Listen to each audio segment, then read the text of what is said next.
do you think the move to continue with the deportation will cause migrants, refugees, and others to be reluctant to come forward for COVID-19 vaccination? So I guess it's not specifically about the deportation, but its effects on the migrant and refugee community in Malaysia.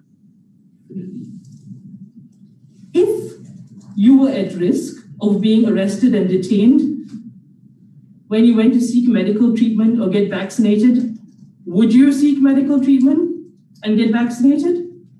I mean, that's really the situation we're putting people in, isn't it? So at the start of the pandemic, the authorities said that they will not arrest migrants and refugees who came forward to seek medical treatment. What did they do then? On the 1st of May, if you remember, on Labor Day, ironically, there was mass arrests and detention of migrants and refugees, including children. This is, again, pre-pandemic. For years and years and years, migrants and refugees remain in a state of fear in Malaysia. Look at the reports from Amnesty International. Look at the reports from Asylum Access. Look at the reports of the communities themselves.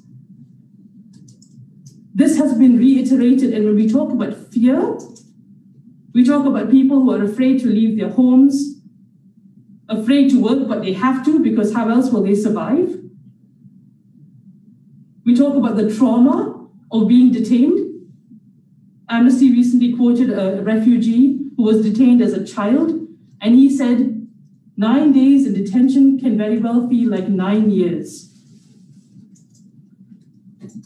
So think about this. When we say reluctance, people are terrified. And they're terrified because of what we do. We arrest and we detain them and we threaten them.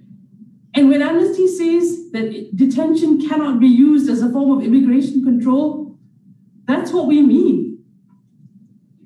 It's an administrative matter when you don't have your papers. So why are we detaining people, depriving them of their liberty, putting them in conditions that most of us couldn't even endure for half a day?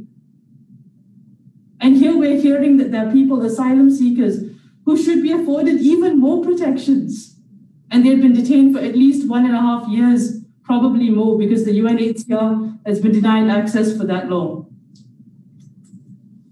So any ministry out there saying, you know, we're going to vaccinate, we're going to do this or that, I know that's separate from what we're talking about right now with this case, but it's relevant.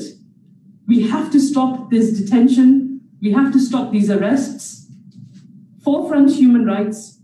And that applies to migrants and refugees too. Documented or not, by the way.